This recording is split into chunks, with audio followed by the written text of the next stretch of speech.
What's going on, everyone? So, I know a lot of people think that the series is over, but the reality is it's not. It's only been one game. You got to win four, right? And now look, Denver, they're in great shape, great position. They won game one, which all the home teams won game one, which is kind of like a reverse of last season, which I think is very interesting. Shows maybe home court is more of an advantage this year than it has been in recent years. But nonetheless, right? What is this team made of? What does this team bring today? You lost game one. Guys didn't show up. It was a rough game. You didn't solve the puzzle yet. You had moments where you looked good, but you've had moments in pretty much every game where you've looked good against Denver. It's can you string it together for a full course of a game? And I know a lot of people are willing to count out the Lakers, even a lot of Laker fans, which I don't really get, right? Again, it's like you support your team. I believe as a fan, it's just like a fan of anybody. If, how would I feel if people were just like, man, why are you doing this YouTube thing, right? Like, man, like my entire fandom's like, man, you should just quit. Like, it's stupid. Like, like you're not going to achieve anything. You're not going to be anywhere, right? Like, man, I started out like, oh man, you only have 100 subs. Like, why are you even doing this? It's a waste of time. Well, look what happened. Now I'm in a position where I got over 20,000 of you beautiful people, and we got a great community here, and we're talking and we're thriving. If a family member or a friend or whomever, right, if they all are, trying to figure something out or going through something or whatever, are you just like, man, like, man, just stop, right? Like, what's the point? Like, why are you doing it? You want to be a lawyer? Like, you're not going to become a lawyer, man. Come on, man. You're 25. Like, it's like, come on, like, build some confidence. Are we fans? Are we not? We ride together. We die together. Bad boys for life. Let's get it, right? Like, if the ship sinks, we go down with the ship. And we figure it out, right? We support our team. If you're a fan of the Lakers, trust the Lakers.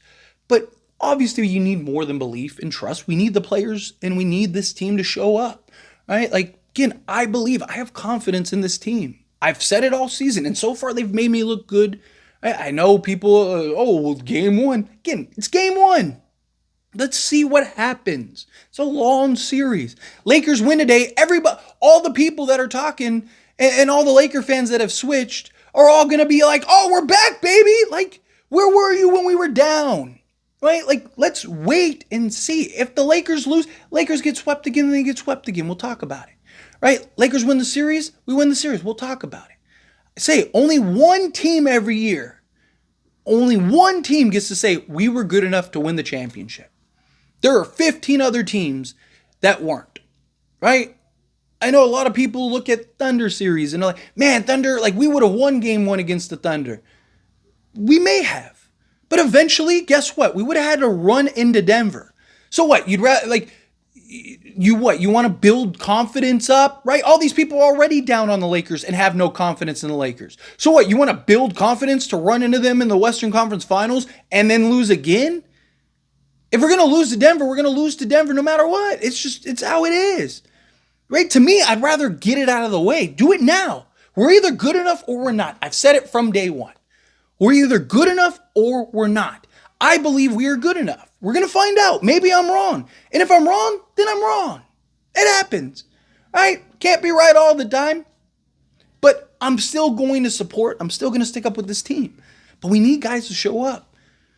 D'Angelo Russell was atrocious. He started off good. He looked good, but he was atrocious as it progressed. He couldn't find a shot to save his life. It's a mental thing. Can he break out of it? I know a lot of people were upset and, blamed Darvin Ham and said Darvin Ham should have pulled D'Angelo Russell out of that game. No, you keep him in that game. Is it about winning game one or is it about winning 4 out of 7? Right? To win game one, like let's say you pulled out D'Lo, right? And you win game one.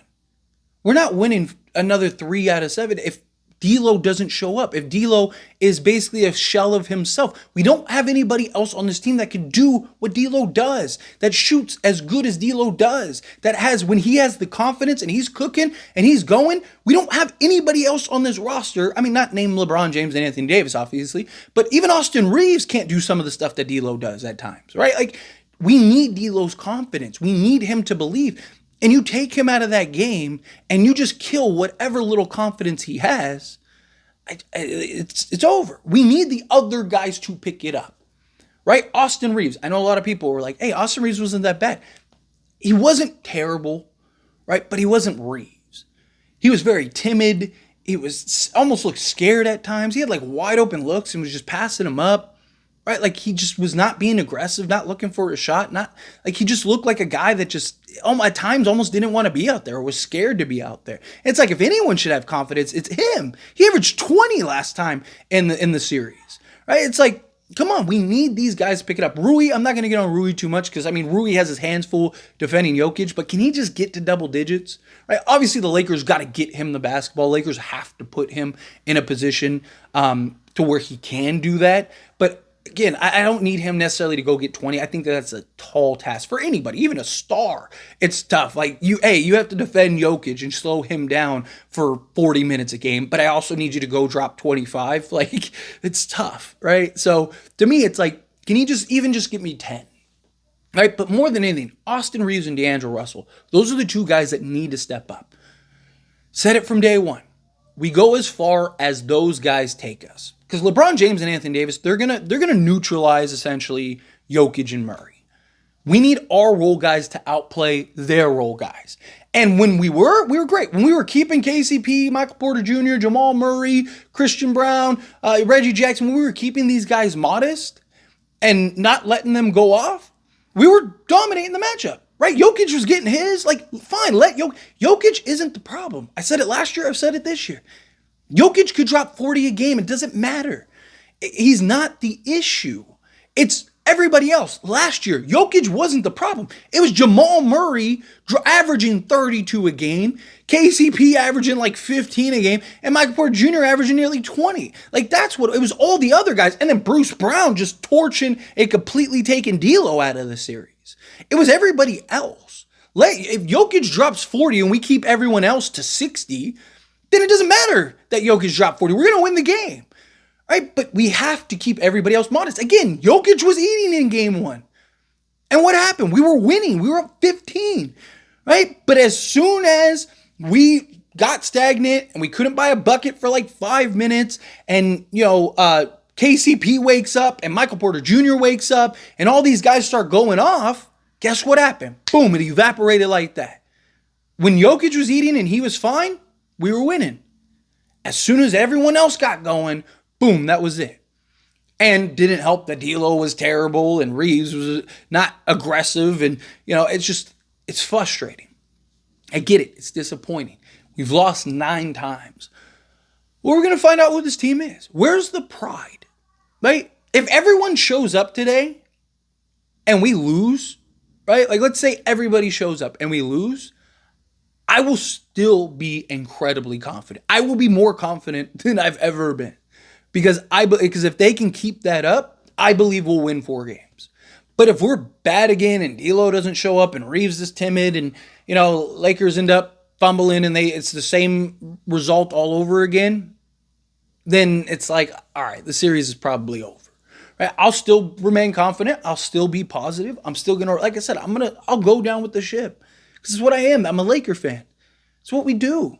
Not going to win it every year, but I do believe that they can win it this year. And I trust this team. Again, we're going to find out if my trust is valid or not. Right? But if this is a tight game, let's say it's a tight game down the stretch, we lose on a game winner or something like that, I will be so much more confident the rest of the way if D'Lo and Reaves and guys actually showed up. And it was just like, it was just back and forth, tense game. We were right there.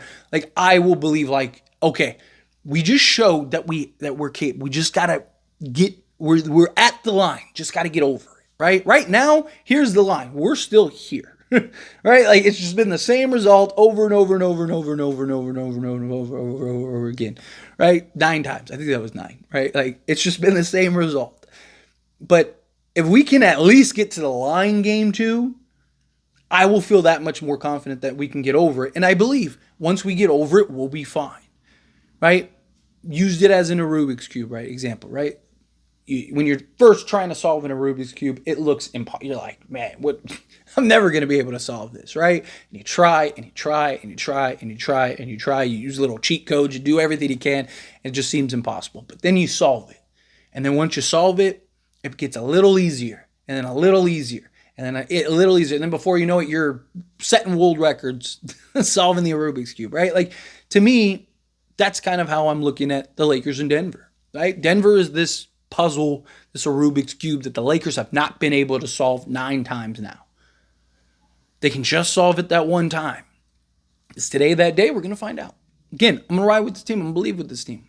But we'll see. We'll see how it goes. Also, make sure you join me for the watch along and then the post game stream. Don't miss those. Hang out with me. Let's talk. Let's watch the game together and, pull out this win. Let's get this win. See some confidence. Everyone's so down. Everyone's so blue. It's been one game. Let's go.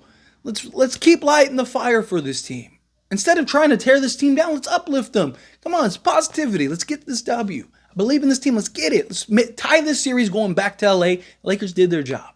Let's get it. I believe in this team. But do you? As always, this is a question, or pass a question on you. Let me know your thoughts and opinions down in the comments below. What do you think? How do you feel? Think the Lakers get game 2? You think it's the same result? They go down, lose 10 straight?